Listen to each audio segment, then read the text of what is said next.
17ই রমাদান ইসলামের ইতিহাসে এক গুরুত্বপূর্ণ দিন, যখন বদরের প্রান্তরে মুসলিম বাহিনী সত্যের পক্ষে লড়াই করছিলেন।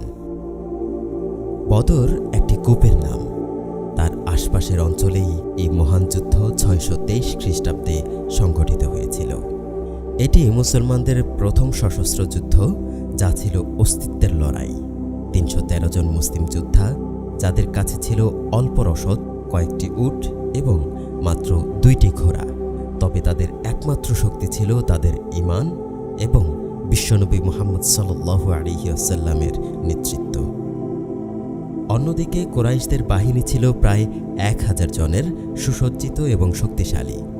এই যুদ্ধে অনেককেই তার বাবা, চাচা, ভাই ও নিকটাত্মীয়ের বিরুদ্ধে তলোয়ার হাঁকাতে হবে জেনেও সাহাবীরা এক পাও পিছপা হননি।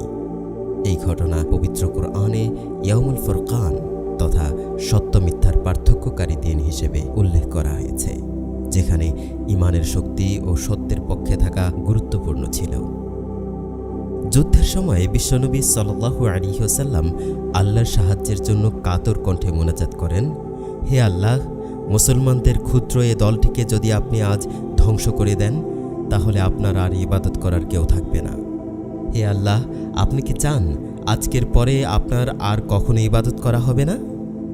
আবু বকর রাদিয়াল্লাহু তাআলা আনহু এমন দৃশ্য দেখে দৌড়ে এসে রাসূল সাল্লাল্লাহু আলাইহি ওয়াসাল্লামের চাদরটিকে তুললেন এবং বললেন, ইয়া রাসূলুল্লাহ, আপনি আর কাঁদবেন না, আল্লাহ অবশ্যই আপনাকে সাহায্য করবেন।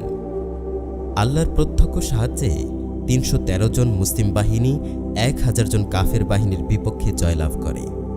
এটি ছিল সত্যের এক ঐতিহাসিক বিজয়।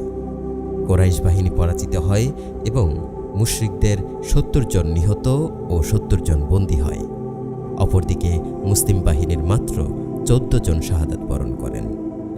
বদর যুদ্ধে রাসূল সাল্লাল্লাহু আলাইহি ওয়াসাল্লাম বন্দীদের প্রতি যে উদারতা প্রদর্শন করেছেন, তা পৃথিবীর ইতিহাসে অনন্য।